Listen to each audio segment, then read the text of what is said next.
the beat rock.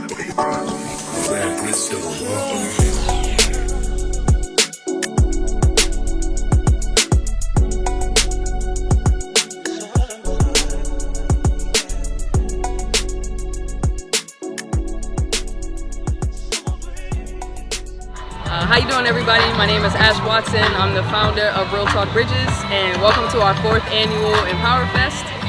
This started because we had a mass shooting at the Tops here on Jefferson on May 14, 2022, and our young people between the ages of 12 to 24 really didn't have a space to kind of heal and like unearth their joy after their neighborhood was, attacked. And so we started this September 2022, but it's now grown into a life of its own.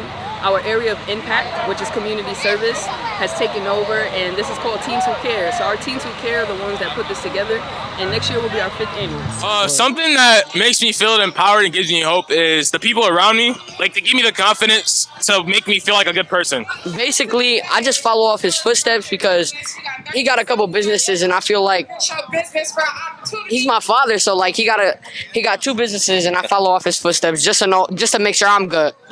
God. Yeah, God. Yeah, definitely. He wakes me up every morning, so obviously he's not finished, and I have a purpose, and I have things that I need to get done and finish. It gives me inspiration to do more things and stuff like that. Yeah. Things that give me hope is my fam. They always give me hope and power to do whatever I want, man. Recess. Making slime. And playing. Recess, God, and my family, and playing. Honestly, I say the work that we do, we're Urban Christian Ministries, because we try to get the youth off the streets, so like their life aren't so as bad as how we grew up in the community. So we really just try to like reshape the youth, so like they could be off the streets and come to a place where they feel safe. Hooping, playing basketball. That's what gives me hope and joy. To be honest, it makes me escape from if I'm getting yelled at or something. It's that. I think, seeing myself, thinking about how I'm going to be in the future makes me work harder. Setting up new things. Like, for an example, when I started my own dance group, that's when kids are like, I could finally do something that I love. So for adults to adults to open up more things and start new things for teens to have the opportunity to go to and really just do what they want to do. Honestly, my mom, for real. And family. Siblings push me to do better every day. My pop just had a 1-year-old kid, so it's like that is really my son, I guess, if that makes sense. The fact that there's other people in the world like me who started like me or was born like me. So it's like, I just kind of in a way relate my story to them, but try to build my own story in the same process. The best part about this event is how everybody can get along and everything. Everybody could do them, show what they can actually do and everything. And for people at home who not here, y'all should really come because there's things y'all could really be doing, missing out. They got some food, things you could do, everything. Meet some new people and just have fun. You feel me? The spinny thing and the nails. The nails and second the boba. And then the thing where we could spin around, it was really cool. And I think coming to these events and doing these events help young people and stuff because they help embrace and do things that you don't do normally on a day-to-day basis, because normally kids my age and the rest of the ages, they usually just sit at home, either work, school, all types of stuff, and you don't get to do these types of things every day, and it branches out for you to do more things with all people, all types of things, embrace all new types. And I think that's really beneficial for people that young to just keep going and live life to the fullest. How much people is here and the people that are interacting with each other. I see no fighting, actually. This is actually a chill event, so it's a good event, actually. And I think coming to these events is important so we can celebrate different cultures, embrace different things, just learn new things. This is a healing clinic. We're doing healing. We have plants and stuff, and I think it's really nice that we're like showing all different things that we have, and just like as you said, like young people are staying at home playing video games or doing schoolwork, working. I think it's nice to come outside and like actually be social and just experience different things. And I think it's beautiful. There's adults, there's children, there's elders. It's like you could make new friends, just meet new people, like new experiences. And I think that's really important. So that's why I think that it's important to come to these things and like learn things like that. Fun. It's fun. My favorite part of this event is about the fun and the food. Son, I'll say to a young person, keep hooping. And, a quote would for me be like, hard work beats talent when talent don't work hard. So that's something I would just say to inspire them to hoop. I would say that even if you can't like show your skills, it's the training alone that really shows how you are as a hooper. And every day is a new day, so no matter how bad you played before, you can always play better in a new opportunity. This event is important because it's for teens to come out here and really enjoy themselves instead of being laid up in their bed, sinking in depression or anything they're going through. And they just come out here and be free, make new friends, and just have fun. And my hope is that people like come from the streets who are like going through a lot to come over here and really like open up, be like, oh, this is like what I can do. Like there's stuff I can do here. I could perform. I can do what I want, and I could be actually happy, and they can like actually enjoy themselves instead of holding like a burden. How you like the event though?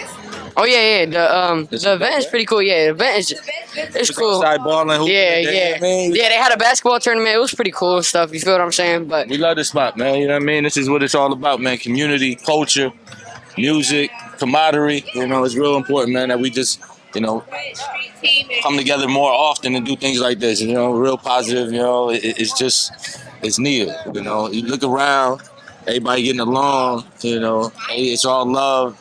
We got food, we got music, young fly people. You know what I mean? And I'm just inspired, man. Lunch, math, or recess, but sometimes not math because the work is too hard. But lunch is where you eat and it's fun and everything is crazy. But sometimes it gets too loud. And recess is just so much fun, and you could do whatever. And recess is recess. What do you like about recess? You get to do whatever you want. I like reading social studies, math, ELA, science. Science. And what's your favorite part of the school, buddy? Next week. Next week. Oh, what are you excited about learning in school? Word.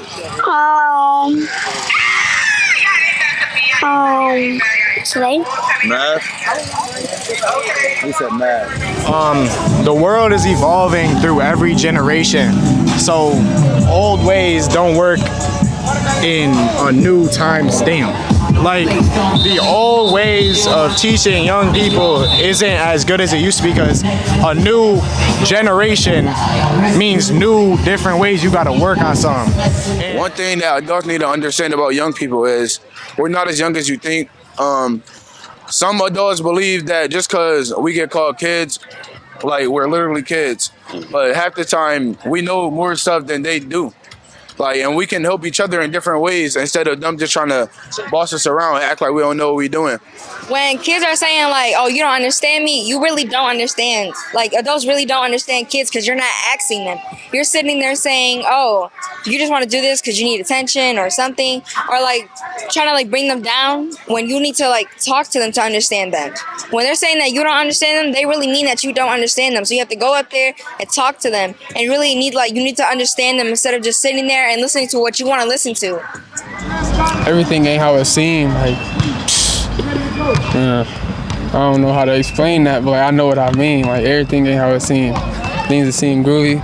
Like, they make it seem like to their parents that everything all right, but outside of the home, is mad stuff going on. Like, their parents never even know about.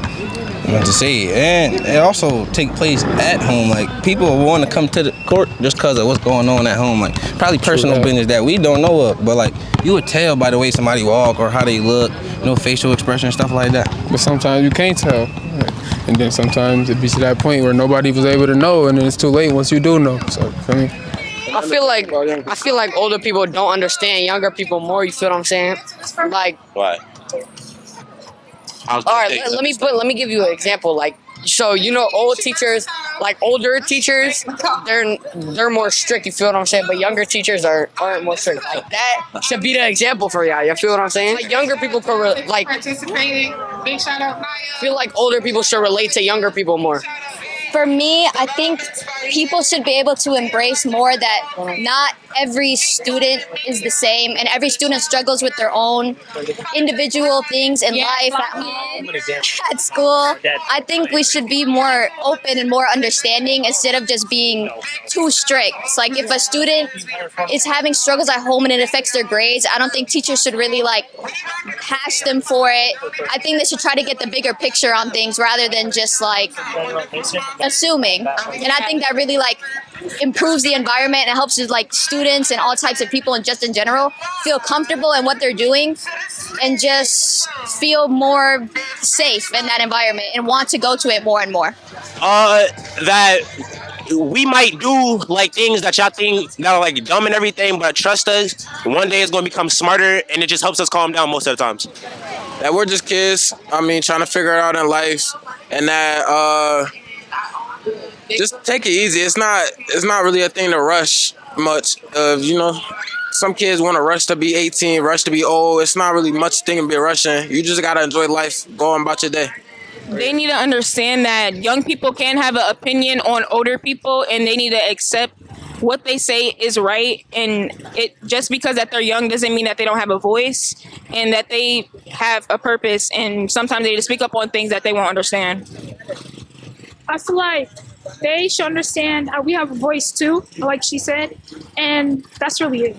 Basically, the world's changing. Learning it back then wouldn't work now. I could say, in the NBA back then, in the NBA, they was bullying people, but now they got new rules and everything like that. So it's just a new evolution of the game. So it's never the same day tomorrow. Sometimes I feel like you should be chilling your kids, and sometimes you got to get to understand them a lot more. Because sometimes they'll get mad at you for being and maybe invading their personal space, and you wouldn't know about it. So maybe you should ask more questions about it, I think one of the biggest things for me is that every person gets along. So whether it be in school or just at home, you'll have a parent or a teacher say, oh, you guys like the same things, maybe you guys could be friends, but it's not every time you meet somebody you're gonna love them and want to be friends with them, and that's okay. We're all different, and I think that cliques are important, but it's also important to learn how to accept people, but also you're not gonna like everybody you meet, and that doesn't mean you have to hate them. Drama has to happen, fights, nothing like that. You don't need anything like that. You just you're different people. You don't want to be friends. Agree to disagree, and that's that. You don't have to start fighting. Not everything has to be drama. I think that's really important. Very important. There's a story behind every young person. It may not look like it, but it is. You never know what somebody's going through. So let's try to be nice and caring and thoughtful.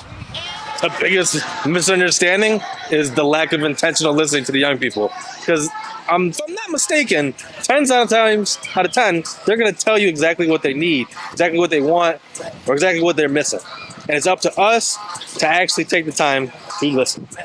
Okay, so I think the biggest miscommunication from young people and adults is that young people can't teach adults, right? Sometimes we think that we know everything. It's something called reverse mentoring. So reverse mentoring is youth learning from their elders and elders learning from the youth. I think that's really, really important because if we don't listen, we don't learn. If we don't learn, we don't grow. If we don't grow, we stay stagnant. So learning from the youth is very, very, very important. And I think just open up your ears to what the youth has to say. It's something that we all need to tap into. Listen, one thing I was always told was meet the young people where they at, and reach back and pull somebody else up, Never know what they might be going through. Sit down and have a conversation, man, to see if you can lend a word, a shoulder, an ear, anything. And you just never know. You got to meet them where they're at. That's definitely most important. So art and healing collide for young people is like, I think young people in general, they like reside in art. Like I myself, I draw a lot, and a lot of my drawings represent how I feel like at the moment, or just like in general, or like things I see like around me.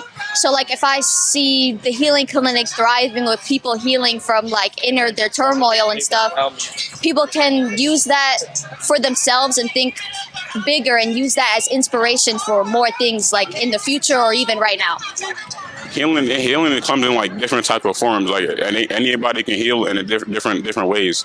Some music, some dancing, some play basketball, some play football. It's like you can do a lot of things to heal, and it's like music. How do I put it? Music, it soothes the mind sometimes. I know before I play sports and stuff, I like to listen to music. I like listening to certain genre, rap, stuff like that, pre-game music. So, yeah, music plays an important part. Because they can like express how they feel in the art. They can you don't have to use your voice to feel to say how you feel. You could put it in dance, you could put it in singing, you could put it in drawing, you could do whatever you want, and that can express your feelings. Yes. Art is definitely important because art is like colors, life, and our home. Yeah. It's fun, and I like to paint. Healing is not like just independent. People can heal together. You can come as one and heal each other, because some people go through the same thing that you went through and you wouldn't even know it. For me, I personally struggle with social anxiety, so I think that this is a good experience just to get me out the house, to meet new people, to just like heal. Even though I'm personally not doing a healing clinic, I think just to heal from it, like just doing it is super important. Just to just talk. Like I think that's like a super big thing. Like just talk with people, like not being in the house. I think it's like super important. Yes. For me, music helps me a lot. Because the music that I listen to, it just it speaks to me. It feels like how I feel. And it's like some rappers could relate to what some kids are possibly going through in life and all that stuff like that. And yeah. Anything, do what you like. Things that you like can really help you heal, like anything else. Like your best things, like if you like music that can heal you, like doing art, just find something that can calm you down and everything. Things that work for me, I do sports, so doing sports really helps me heal and everything. Like help my confidence and everything. So art helps people heal because it's freestyle. If you have the opportunity to paint, draw, or even write a song or record a song, all of that is part of art, but also movement. So dancing, singing, playing instruments, all of that is art. So it's healing, and that's one of the things that is needed. The music and art has always been the form of healing. I mean, from the ancient times, hymns and spirituals has always been the healing point of families coming together. So this is the way that you express yourself, is use your voice visually. Just because you can't speak don't mean you can't draw pictures and say what's on your mind. It mean you can't sing it, hum it, beat it, whatever you got to do. You just got to get the message out. So that's why it's important to support our youth. But healing, art, and extracurricular for young people, to me, is everything. It's what gives them an opportunity, a foundation, a step up to do something for themselves, right? We want to break them out of their show, get them out of their comfortability. But what are they doing when they're out of that comfortability? How are they creating safe spaces for themselves, creating safe spaces for themselves? Here, we're just asking everybody to circle or trace their hand and then write a message for somebody else. Write something nice for somebody else. When was the last time you did something nice for somebody else on purpose? Honestly, I think my class name would be Find a Better Way.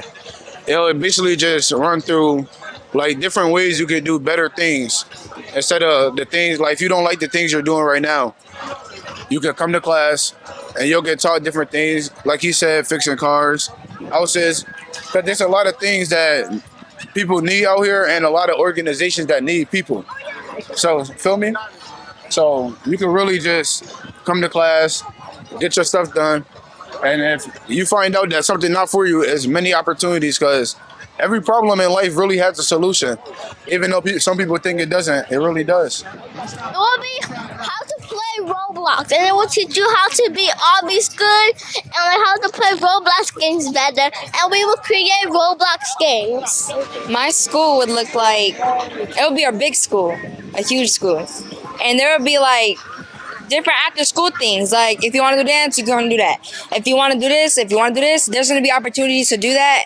And yeah, that's just going to be it. There's going to be a lot of things for kids to do instead of just doing homework all day. I can make school fun. You can make homework fun. You can make schoolwork fun. Now, school's not going to be always fun, and life's not going to be always just happy and jolly, but it's also not just going to be really like, oh, now I got to do this.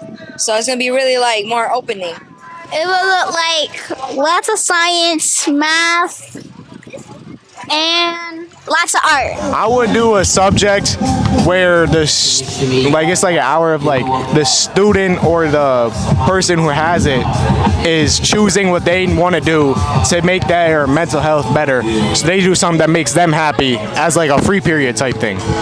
They do what makes them happy to have a more improved mental health. So my school, it'd be a big school. They have a gym. Well, I have 2 gyms, 2 weight rooms at the elevator. It'd be a nice school. And one class, I don't know, sports education. I think it is important that every young person moves and be active. Playing sports teaches you to bond with others and to work as a team. So like if you go on a job, you know how to work as a team. Say you work at McDonald's, you a team member. It will be where you make Roblox characters and where you get Slay, Roblox avatars.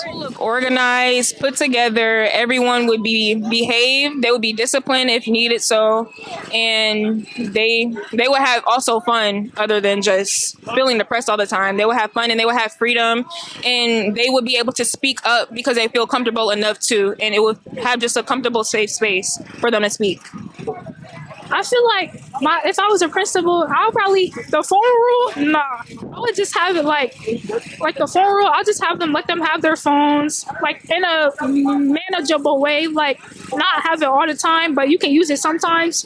And it's like, also, I would have like an organized space and a comfortable space for all of them. I would want to have like a sports debate class, like you could talk about like topics on sports and stuff like that. That's what I would do. Engagement.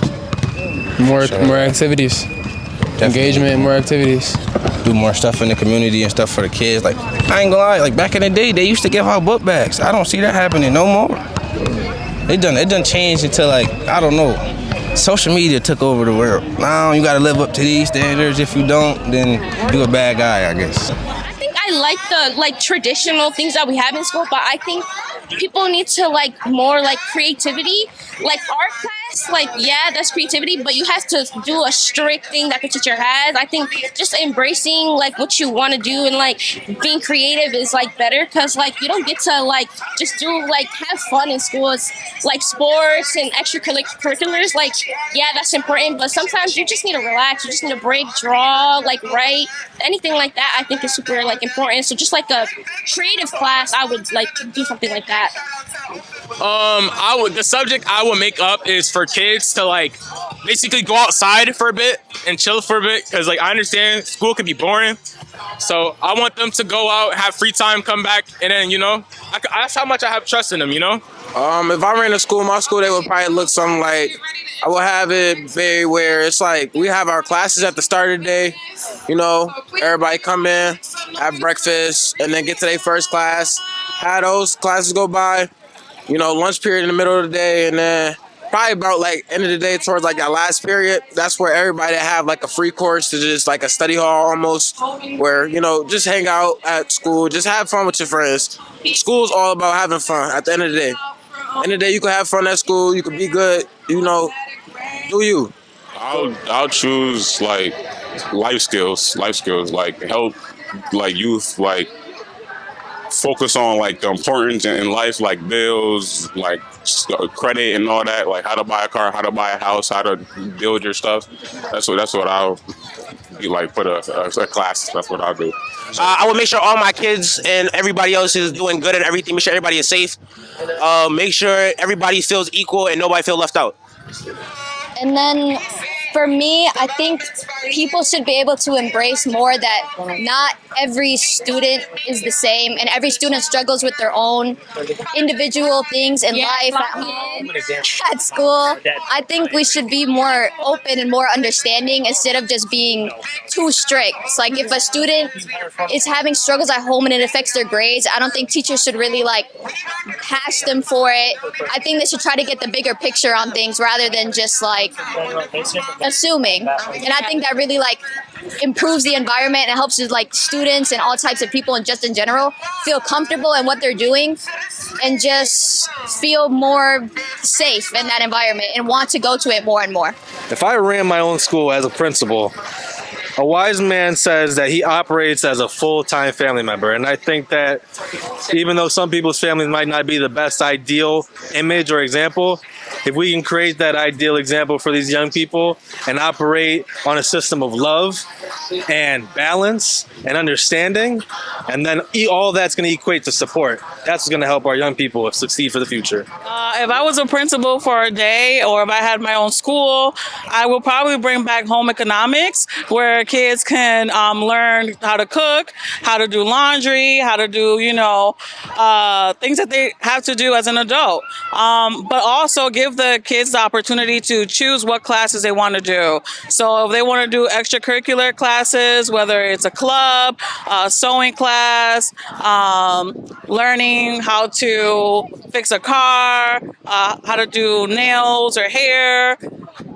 anything that they want to do that in school. I don't know, that'll be a little controversial, but the kids that want to be there, they might be on one side of school, and the kids that's just there, and we don't want to give up on no kid, but we don't also want the kids that really want to be there to be deterred by people who don't want to be there, A better way we can help the youth or young adults is stop limitations. I explained to somebody, I said, what I feel like we do is, say for instance, we take a group of kids from 13 to 15, and then your program only goes up to 20, or let's say 19. So you're mentoring these kids from 14 to 15 until they get to age of 19, and there's nothing else left for them to do. So to me, my opinion, my feelings, I feel like we're pushing them back out on the streets. Everybody know the streets welcome our youth, especially our black youth, with open arms, whether it's the gangbang, drugs, or anything else out here that's illegal. We need to have programs for kids that's over 18, those kids who graduated from out of high school and then quite make it to college or to decide to take a break before they go to college. If we can have programs to get our young men and women that be able to cater to their age, I think we're ahead of the game. But until then, I have to run around and struggle and figure out how I can get my boys in some type of program to keep them off the streets. And it's not an easy thing, especially with everything going up. Jobs don't want to pay you the way they want to. So some of my kids have kids. So it's like, what can we do to help them? Take off the limitations. Something that could be done in the community to inspire and give hope to youth is more events like these, like today, where they can have fun activities, to have stations where they can learn things and practice healing. This was a great event today. Everything was free, and the teens got a chance to feel empowered and to feel important and valued, and that's what we need more of in the community. I am a momager. My son's business is Munchies. He's a 15-year-old entrepreneur. I came out to support not only him, but all the other youth. I think it's very important to shine light on the positive things that the youth is doing in our community. Buffalo sometimes gets overlooked and overshadowed for the negative aspects that people portray, but we have some beauty in our city, and I just wanted to come out and talk about it, explore it with people, and really do my mom thing. Youth and empowerment is very important, as we are building new leaders in our communities today. And we want them to be educated and informed on what's going on in the world. We need them. They are our next decision makers, and they're the ones that's going to take care of us. support the programs that we got in our neighborhoods. We out here. We need your youth. We need the adults to feed into the programs that we are offering. And this is a great event today. Very proud of the founders and the people that's doing it. And thank you for supporting and inviting me. I was brought here by Sherrod and Full Circle to come out and help the youth around the neighborhood. And, they always talk about, the kids are this and kids are that, but what are we doing to help the kids? Are we trying to change the mentality of the kids out here? Most of the kids out here around today, they'd rather do 25 than to do 4 years in college, and we got to change that. We have to change that. I like coming to these events, giving back to the community. I've been in and out of prison, had addiction issues, and I feel that, something as simple as a haircut, building confidence and self-esteem in these young folks running around homeless will actually give them that self-esteem boost that they need to make you want to get a job or, just to have that confidence. I know how it is being broke, having nothing. And then just something as simple as a haircut made me feel just so much better. So for me, I love giving it back to the community. The community's always been there for me, and that's what we do in Buffalo. You should have had cane because you could go upside down and there's boba. And it's just fun. You should have had cane. Next time come. Or you owe me 1,000 billion Robux. Yeah. Make sure you come back outside, man. Next year, if you ain't make it today, it's okay. It's an annual event. It's getting bigger, better, and stronger. So I hope to see you out here next year, man. Look around. Show them the love, man. That's what you got to do, Sherm. Shout out to my guy, Sherm, man. This guy right here is an amazing guy, man. Please. On the low, he's really one of my idols. I done seen him publicly speak. And I had public speaking fear. It's my coach right here. What? I'm Ashley's mom. And I'm out here supporting my daughter because this is a good thing for the kids. We need this for the kids. The kids need inner city help. They need funding. They need love. They need discipline. They need correction. And they need to feel safe. And they need to have this in their neighborhoods. They could come out and have a good time and don't worry about any harm coming to them. They being fed, loved on, and look around you. Just stand. This is good. There's so many organizations out here trying to help the youth. And this is a good thing. And it's a blessing that you have so many people that want to come out and support our youth. So let's keep this going. Let's keep this going.